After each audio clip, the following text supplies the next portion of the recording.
नमस्कार। 29 और 30 अगस्त की रात ब्लैक टॉप और हेलमेट टॉप पर कुछ ऐसा हुआ जिसे सुनकर आपका सीना फख्र से चौड़ा हो जाएगा। कुछ ऐसा हुआ जो हर एक हिंदुस्तानी को गौरव से भर देगा। कुछ ऐसा हुआ जो हर एक तिब्बती को गौरव से भर देगा। जी हाँ, हम आज बात करेंगे स्पेशल फ्रंटियर फोर्स के शहीद जवान तेंजिंग न्यामा की।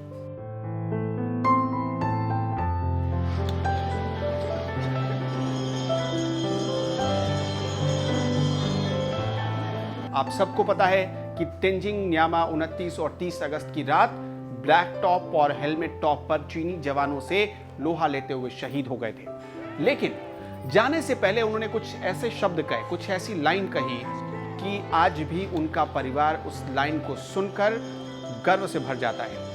आज भी वो लाइन उनके परिवार के, उनके भाई के कानों में गूंजती है और आज भी वो लाइनें हर एक हिंदुस्तानी जवान को गर्व से भर देती है। वो लाइनें क्या थी, आज हम वही कहानी आपको बताने जा रहे हैं। ये सब आपको भी पता है कि स्पेशल फ्रंटियर फोर्स क्या है। दरअसल स्पेशल फ्रंटियर फोर्स लड़ाकू की एक ऐसी फौज है जिसमें सिर्फ तिब्बती होते हैं। कुछ सालों पहले तक तिब्बती होते थे, लेकिन अब तो नॉर्थ ईस्ट के लोगों को भी इसमें भर्ती किया जाता है। इसमें तिब्बतियों को, क्योंकि उन्हें इस बात में कौशल हासिल होता है कि पहाड़ों पर कितनी जल्दी चढ़ जाएं, उन्हें पता होता है कि पहाड़ों पर कैसे युद्ध करना चाहिए, उन्हें पता होता है कि पहाड़ों पर कौन से हथियार काम करेंगे। इसलिए स्पेशल फ्रंटियर फोर्स का गठन किया गया था और तेंजिंग न्यामा उसके कमांडर थे। जब चीनी सैनिकों ने 29-30 अगस्त की रात को हमला किया तो उससे कुछ ही देर पहले तेंजिंग न्यामा ने अपनी माँ से एक सरप्राइज कॉल पर बात की थी। उनकी माँ को बताया था उन्होंने कि LAC पर, यानी सीमा पर कुछ भी हो सकता है। उसके बाद उन्होंने अपने भाई से बात की। उन्होंने अपने भाई को बताया कि यहाँ पर हालात बहुत अलग हैं, कुछ भी हो सकता है, कभी भी कुछ भी किया जा सकता है। ये बताते बताते उन्होंने कहा कि पहली बार और बहुत दिनों बाद हम अपने दुश्मन से लड़ रहे हैं। इसका मतलब ये था, ये आप सबको पता है कि कैसे चीन ने तिब्बत पर कब्जा किया, वहाँ के तिब्बतियों पर जुल्म किए गए, तिब्बतियों को भगाया गया। इसलिए तेंजिंग न्यामा ने अपने भाई को कहा था कि पहली बार ये ना तो 1962 के जंग जैसा है, ना ही 1971 के जंग जैसा है। पहली बार हम अपने दुश्मन से सीधे तौर पर लड़ रहे हैं। और ये कहते हुए उन्होंने फोन रख दिया था। एक सरप्राइज कॉल पर अपने भाई और अपनी माँ से वो बात कर रहे थे और ये रखने के कुछ घंटों बाद ही उनके शहीद होने की खबर आई।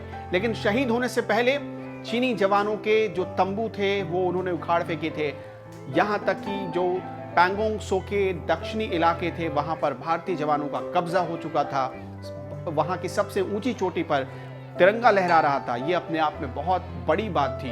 हेलमेट टॉप और ब्लैक टॉप पर भारतीय जवानों का कब्जा होने से जो चीन की रणनीतिक पोस्ट थी वहां पर सीधी नजर रखी जा सकती थी। चीनी सेना की कौन सी गाड़ियां, कौन सी आर्टिलरी, कौन से व्हीकल आ रहे हैं, उन पर नजर रखी जाती थी। चीन ने कौन से टैंक तैनात किए हैं, चीन ने कौन से हथियार मंगवाए, ये सब देखा जा सकता था।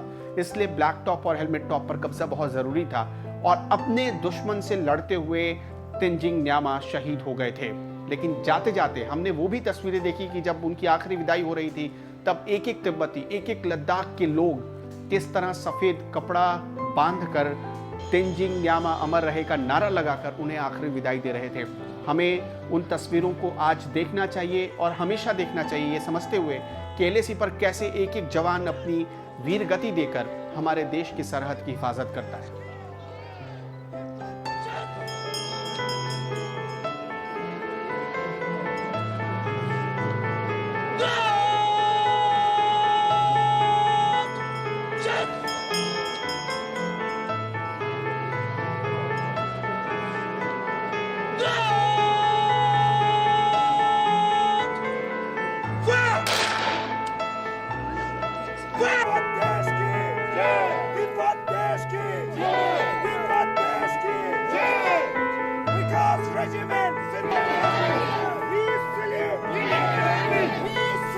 We salute!